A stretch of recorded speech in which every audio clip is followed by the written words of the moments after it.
Баршаңызға сәлем. Бүгін біз сіздермен өте оңай тез жасалатын чечевичный суп дайындаймыз. Барлық ингредиенттерді мен описанияда қалдырдым. Ең алдымен барлық осылай көкөністерді сақтап төрт бұрышты қылып турап шығамыз.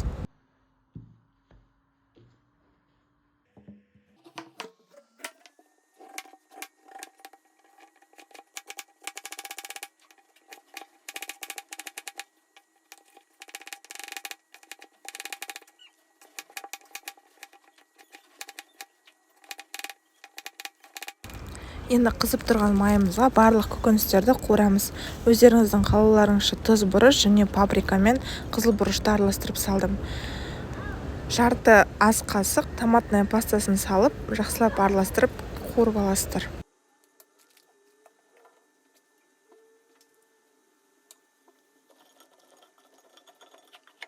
Шамамен 10 минуттай қуырдым. Одан кейін барып чечевицаны жақсылап жуып, чечевицаны салып, тағы да араластырып, үстіне су құйып, бұқтырып қоясыздар.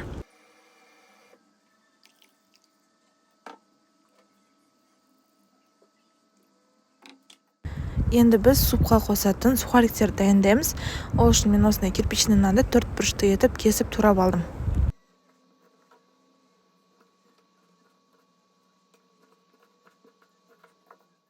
Енді жаңағы нандарымызды табаға кішкене ғана сұйық май құйып, паприка сеуіп қуырып аласыздар.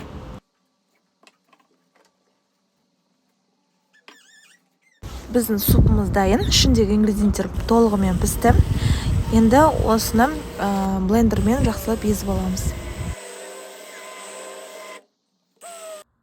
Міне біздің супымыз дайын.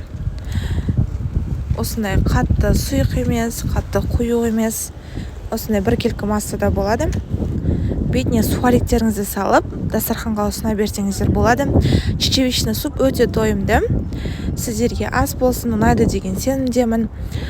Келесі кездескенше сау болыңыздар. Барлық ингредиенттер описанияда жазылған. Егер де сіздерге біздің видеолар ұнаған болса, лайк басып, комментарий жазып тіркелуді сұраймыз. Сау болыңыздар.